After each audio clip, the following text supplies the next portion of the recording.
कम खर्चे में अगर इस तरह की रणनीति अपनाता है तो भारत को नुकसान ज्यादा पहुंचा सकता है और ये उसके लिए मुफीद भी होगी, क्योंकि उसके पास बजट भी नहीं है। इसलिए पाकिस्तान के लिए तो ये कहना चाहिए बिन मांगी मुराद है कि ये ड्रोन वारफेयर में अगर वो एक्सपर्टीज हासिल कर ले तो कम खर्च में वो लंबी जंग लड़ सकता है। और भारत के लिए अब इस जंग से लड़ने के लिए, निपटने के लिए और अपने को खुद तैयार करने के लिए, क्योंकि भारत की शत्रुता केवल पाकिस्तान से तो है नहीं, वो बड़ा नुकसान पहुंचाया। तो ये स्ट्रेटजी अगर कोई दूसरा देश भी अपनाता है, मान लीजिए पाकिस्तान आजमाता है, या ये तो दुनिया भर के लिए सबक है, दुनिया भर को उससे एक नई राह मिल गई है हमला करने की, भारत भी ये कर सकता है।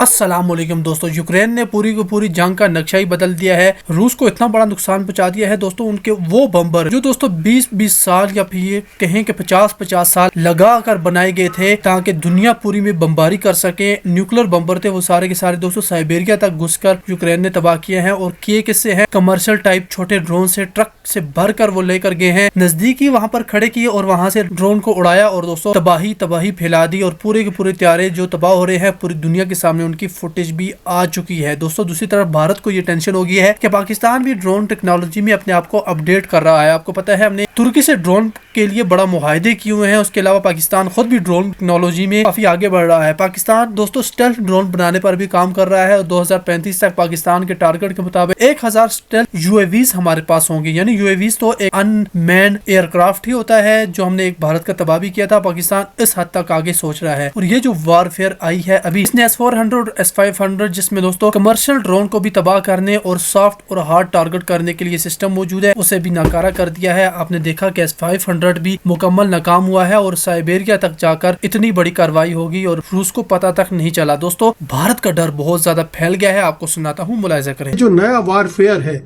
ये हिंदुस्तान के लिए क्या मायने रखता है? आपने अभी भारत और पाकिस्तान के लड़ाई में देखा था कि पाकिस्तान ने एक साथ 400-500 ड्रोन से हमला किया था। अब वो सारे ड्रोन दिया, वो कोई बहुत नुकसान नहीं पहुंचा पाए, लेकिन ये माना जा रहा है कि चूंकि ड्रोन बहुत सस्ते हथियार होते हैं और अगर ड्रोन के जरिए युद्ध लड़ा जाता है और ड्रोन को खत्म करने के लिए, क्योंकि उसमें रिस्क भी पूरी रहती है कि अगर आप ड्रोन को नष्ट नहीं करते हैं तो पता नहीं आपको वो किस तरह का नुकसान पहुंचा दे। तो ड्रोन को उनको नष्ट करने के लिए भारत ने मिसाइलों का इस्तेमाल किया और एक ड्रोन जो 40-50 हजार का है उसको खत्म करने के लिए भारत को करोड़ों की मिसाइलें दागनी पड़ी। तो भारत के लिए ये लड़ाई जो आर्थिक रूप से है वो नुकसानदेह साबित होती है। तो हमने देखा है कि पुलवामा का जो अटैक हुआ था या जो भी आतंकवादी घटनाएं भारत में अभी हाल में हुई हैं, उनमें पाकिस्तान किस किस तरह की रणनीति का इस्तेमाल कर रहा है, कौन कौन सी स्ट्रेटजी अपना रहा है, उनमें ड्रोन को शामिल कर लिया, तब क्या होगा? मसलन जैसे यूक्रेन ने क्या किया, उसने अपने ट्रक में लाद कर, कार्गो जो ट्रक होते हैं उनमें एक केस बनाया लकड़ी का, उसमें ड्रोन रखा और सबसे जो बेसेस हैं रूसी सेना के, उनके बहुत करीब ले जाकर और वहां से ड्रोन का हमला किया।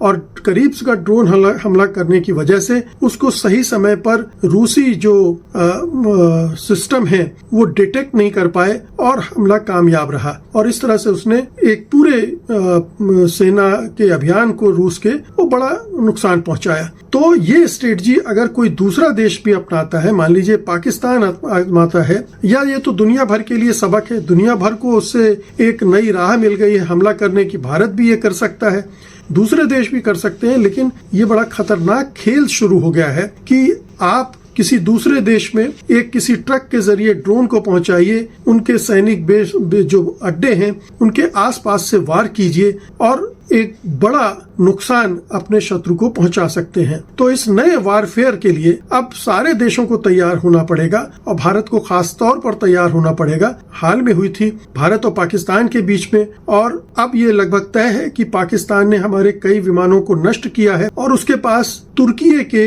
जो बहुत ही आधुनिक ड्रोन माने जाते हैं वो उसके पास हैं। तो इस वजह से आप देखिए कि इसका क्या उसको एडवांटेज है इस पूरे युद्ध क्षेत्र में। इसलिए ये बहुत ही ध्यान देने की जरूरत है हमारे रक्षा रणनीतिकारों को, हमारी सेना को, हमारी सरकार को कि अब जो नया वॉरफेयर बन गया है, जो ड्रोन के हवाले से हो रहा है, ड्रोन जो बहुत ही सस्ती कीमत में आते हैं और जो दुश्मन का बहुत बड़ा नुकसान कर सकते हैं, उस वारफेयर के लिए अपनों को अब खुद को कैसे तैयार करें।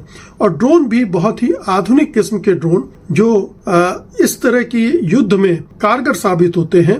FPV कहते हैं इनको, जिसमें फर्स्ट पर्सन व्यू, आप उसमें कैमरे लगे होते हैं और आप बाकायदा मॉनिटर करते हैं ड्रोन को। और वो आप जानते हैं कि ड्रोन को चलाने के लिए किसी आदमी की जरूरत नहीं होती, वो खुद ही उड़कर जाता है और विस्फोट करता है। तो ये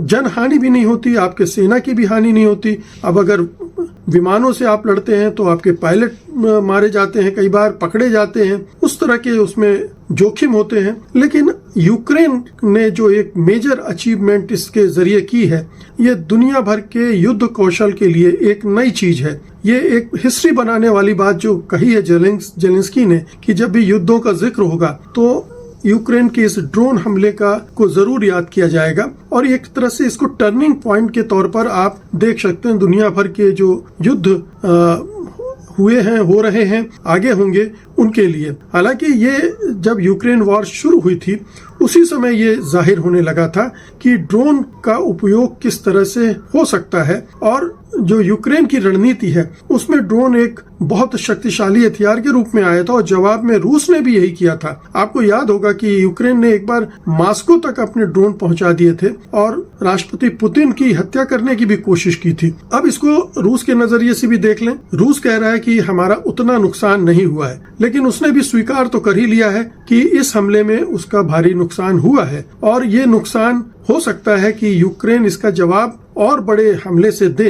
हालांकि ये मानना पड़ेगा कि इसकी एक चेतावनी उनको 2022 में ही मिल गई थी, जब क्राइमिया के एक पुल को इसी तरह की रणनीति अपनाकर यूक्रेन ने उड़ाया था। यानी उसी तरह से कार्गो ट्रक का इस्तेमाल करके पास जाकर ड्रोन हमले से उसे उड़ा दिया था। तो वो पहला ये प्रयोग था यूक्रेन की ओर से जब उसने इस तरह से किया। इस बार तो उसने बहुत भीतर वाले इलाके में, मतलब साइबेरिया जो 4000 किलोमीटर दूर है यूक्रेन से, वो वहां स्थित अड्डे तक अपने कार्गो ट्रक को ले गया और वहां उसने ड्रोन के हमले के जरिए उस सैनिक अड्डे पर हमला किया और रूस के युद्धक विमानों को नुकसान भी पहुंचाया। हालांकि इस वारफेयर में या ड्रोन हमले में और भी कई चीजें इस्तेमाल की गई। यानी एक तरह से फोर्स किया गया लगातार रूसी फौजों को कि वो अपने युद्धक विमान किसी खास अड्डे पर ले जाएं। इस तरह से, और रूस समझ नहीं पाया। वहां जाकर जब ये युद्धक विमान इकट्ठे हो गए तब यूक्रेन ने ड्रोन से हमला करके एक झटके में उसके 30-40 जितने भी विमान थे उनको नष्ट कर दिया। तो ये एक चेतावनी के तौर पर, लेकिन यूक्रेन के इस हमले के बाद अब रूस का जवाबी हमला क्या होगा ये देखने की बात है। एक तरफ तो बात ये हो रही थी कि दोनों के बीच सुलह होगी, युद्ध विराम होगा। हालांकि पुतिन ने ही ये युद्ध विराम का जो प्रस्ताव है उसको लगातार डिले किया है। 2-2.5 महीने पहले ही ये युद्ध विराम हो जाना चाहिए था, लेकिन शायद रूस की रणनीति ये रही होगी कि जितना ज्यादा कब्जा कर सको यूक्रेन पर कर लो, क्योंकि उसके बाद जो तय होगा उस आधार पर तय होगा कि आपके पास जितनी जमीन है आप अपने पास रखिए। ये शर्त है पुतिन की। इसको जेलेंस्की ने स्वीकार नहीं किया है, यूक्रेन ने स्वीकार नहीं किया है, लेकिन ये एक तरह से ट्रंप भी कह चुके थे कि अब जो सीमा रेखाएं बन गई हैं उनको बदलना संभव नहीं होगा। तो रूस उस स्थिति को निर्मित कर देना चाहता था कि यूक्रेन को ज्यादा से ज्यादा तबाह कर दे और उसके ज्यादा से ज्यादा भूभाग पर कब्जा कर ले। और इसीलिए जब उसने इस्तांबुल में जो युद्ध विराम का प्रस्ताव रखा शर्तों के साथ, उनमें एक शर्त यह भी थी कि जितनी जमीन उसके कब्जे में उसमें कोई फेरबदल नहीं होगा। दूसरा ये था कि यूक्रेन पश्चिमी ताकतों के साथ कोई किसी तरह का जो युद्ध संबंधी है तालमेल नहीं रखेगा, उनकी मदद नहीं करेगा, उनसे मदद नहीं लेगा। तो इस तरह की चीजें वो कर रहा था। और लेकिन अब इस हमले के बाद उसका रवैया क्या रहेगा? क्या वो सचमुच में युद्ध विराम के प्रति कठोर हो जाएगा या नरम रुख अख्तियार करेगा इस नुकसान के बाद? जो पुतिन का रवैया रहा है, जिस तरह से पुतिन काम करते रहे हैं, वो इस हमले के बाद शांत होने वाले नहीं है और न ही रूस शांत होने वाला है, क्योंकि इस इस झटके के बाद अगर वो युद्ध विराम के लिए तैयार होता है तो एक तरह से उसकी हार मानी जाएगी और वो इसको स्वीकार नहीं करेंगे। वो उस समय युद्ध विराम के लिए राजी होंगे, उस समय किसी संधि समझौते के लिए राजी होंगे जब उनका अपर हैंड होगा, और वो अपर हैंड हासिल करने की कोशिश अब अगले कुछ दिनों में करेंगे। दूसरी बात यह है कि यूक्रेन ने ये बड़ा हमला जरूर कर लिया है और नुकसान भी रूस को काफी पहुंचा दिया, लेकिन उसके पास और कुछ निगोशिएशन के लिए कुछ है नहीं, बार्गेनिंग के लिए कुछ है नहीं, क्योंकि लगातार पिछले 3 सालों से वो जंग में नुकसान ही उठाता रहा है और अब तो अमेरिका ने एक तरह से अपनी मदद बंद कर दी है। यूरोप भी उस मदद की भरपाई करने की स्थिति में नहीं है, इस वार को लंबा खींच के ले जाने की स्थिति में नहीं है। तो यूक्रेन की स्थिति इस उपलब्धि के बाद कोई बहुत मजबूत हो जाएगी ऐसा मानना ठीक नहीं होगा। उसकी सेना का मनोबल बढ़ सकता है, लेकिन आपको हम बता दें कि यूक्रेन की जो रक्षा खर्च बढ़ेगा लेकिन उपलब्धियां कम रहेंगी, और पाकिस्तान कम खर्चे में अगर इस तरह की रणनीति अपनाता है तो भारत को नुकसान ज्यादा पहुंचा सकता है और ये उसके लिए मुफीद भी होगी, क्योंकि उसके पास बजट भी नहीं है, पैसा भी उतना नहीं है, और इसलिए पाकिस्तान के लिए तो ये कहना चाहिए बिन मांगे मुराद है कि ये ड्रोन वारफेयर में अगर वो एक्सपर्टीज हासिल कर ले तो कम खर्च में वो लंबी जंग लड़ सकता है। और भारत के लिए अब इस जंग से लड़ने के लिए, निपटने के लिए और अपने को खुद तैयार करने के लिए, क्योंकि भारत की शत्रुता केवल पाकिस्तान से तो है नहीं, चीन से भी उसको सावधान रहना, उसके बरक्स भी उसको अपनी युद्ध की तैयारियां करनी है। तो कुल मिलाकर ये कि यूक्रेन वार को भारत को अपने नजरिए से अब देखना चाहिए, उसका आकलन करना चाहिए।